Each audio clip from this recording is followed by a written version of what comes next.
All right, back to Washington, and another visitor there. You saw him coming out with fellow CEOs, Dow Chemical CEO Andrew Liveris. He met with the president today at this big manufacturing powwow.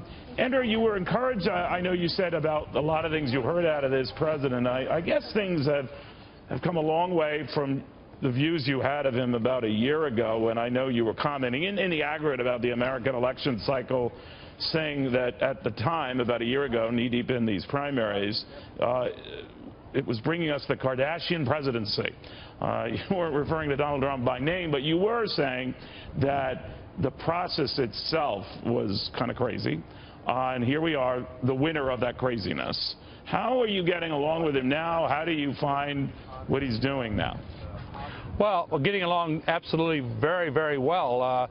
When I was asked to do this, clearly what the president has is this ability to move forward. He doesn't look back. He looks at what's possible, and obviously he's got this amazing opportunity to get many of us engaged, whether we were friend or foe, for or against, doesn't matter. That's all in the rearview mirror. The front windshield of this is the growth economy, and he's got his priorities, and obviously one of them is jobs, and jobs in the manufacturing sector. That's a sweet spot for me personally, our company, Dow, and many of the manufacturers in this country who had just spent another couple of hours with he and his cabinet really talking through what sorts of policies need to be put in place to encourage us to invest here to reverse the decline of manufacturing. And frankly, very constructive, very engaged, very business-oriented, very open to new ideas, and he spends the time. He doesn't delegate it. He's there in the room. The 2 meetings we've had now, he's given us substantial time, and he's listening to us carefully, and today was a very structured session that was very, very positive with lots of actions to come out of it. If you'll just indulge my political curiosity, sir, I know you served on a council that advised President Obama. You're friends with Bill and Hillary Clinton, but you also are a very pragmatic businessman, and you've worked closely with both parties. Weighing this president and some of the doubts that maybe you had and others who might have shared those doubts, particularly back in your native Australia, where relations seemed to get off to a chilly start, that famous phone call. Do you think things are better now, or are you reassured by what you've seen? So Dow in the last several years has been on a growth tear. We've been investors, $6 billion in the U.S. alone. We did that under President Obama. We are very engaged with governments everywhere in the world. We understand red carpet economies versus red tape economies. President Obama heard from me and many other CEOs about how this is a red tape economy. Yet this is one of the greatest economies, if ever the greatest in the world. The opportunity in this economy to grow it even more than the 2% rate is there. And what I've noticed about this president is that's what he wants to do. He's, in a way, very Reagan-esque with the commentary around growth. Will forgive a lot of other things. And so the policies that we work on, the economic policies at Dow, so regulation, tax, trade, infrastructure, education, energy, and of course workforce for the future, that's the agenda. And I will tell you, this president, whatever anyone ever thought of him before, he wants that conversation. And I would tell you, I'm very pragmatic, to your point. You know, I'm neither red nor blue. I'm purple, if that's a term politically. I am very engaged with the political process because governments can help or hurt business. And our company is in 160 countries. You know, I travel everywhere in the world engaging with governments. To the extent that I get asked questions on the geopolitical side, I'll have my personal opinions. But for Dow, what we're doing here in terms of making Dow a great company in this great country and around the world, I like what I'm hearing, and I want to work on that. All right.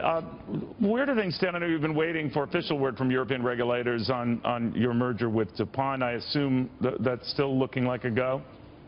Well, look, you saw the report the other day out of the Commission. We've been engaged down DuPont now for a fair while. Right.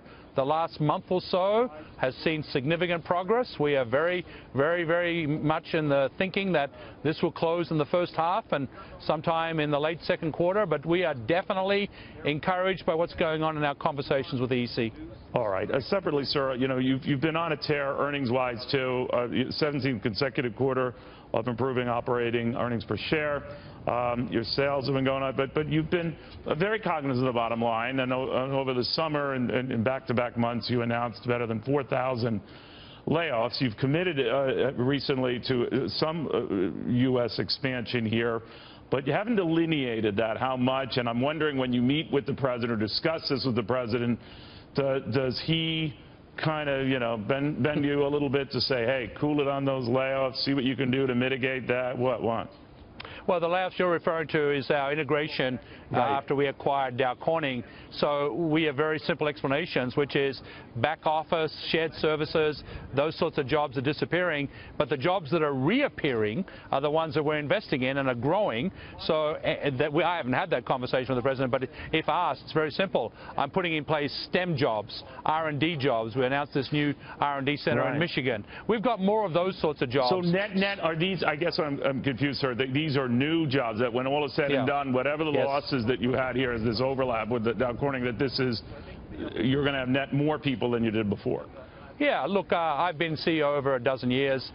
We are almost 3 times our market cap, and we are almost, you know, 1/3 again on our workforce. So we've been a growing company in this country, and we obviously, some of it's done through acquisition, which means some amount of downsizing, but the rest of it's organic growth, and our R&D engine is one of the most innovative in the country. We won 7 R&D 100 awards last year, #1 out of any technology company in the country.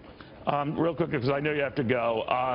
The president, of course, is planning big tax cuts. They might be pushed back a little bit. It's always in the eye of the beholder. The markets don't seem to care whether they're delayed, just as long as they happen. I imagine you subscribe to that same view.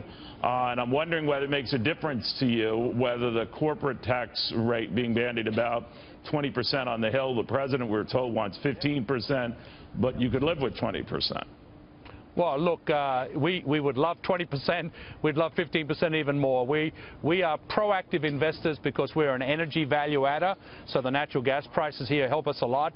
But we could do a lot more in the downstream if there were a lower corporate tax rate. So we're very, very keen on seeing that corporate tax rate come down from its high heights today. All right, and finally on regulations, this president's been very keen on that. You've been very keen on that. This couples with the import tax thing that we've been discussing or hearing bandied about on the Hill. That might not happen now. How do you think that's going to fall out here now? Retailers were and still are against it, but it was going to pay for a lot of the stuff the administration has wanted to do. Any thoughts on that? Yeah, look, we are pro-border adjustment tax. Every country in the world pretty much has a VAT of some sort that plays like a border adjustment tax. It's totally not fair that we pay something going into one country, yet as an importer, whereas they don't pay anything coming into this country. So I believe some pay-for like that is in the offing from the president and the cabinet secretaries involved. Whether it's exactly the way the House plan is or not, we don't know. We are pro the House plan, and we are certainly going to keep lobbying for it because we do believe, net, it'll make us more competitive as exporters from this country. All right, Mr. Liveris, a pleasure having you. Thank you for taking the time.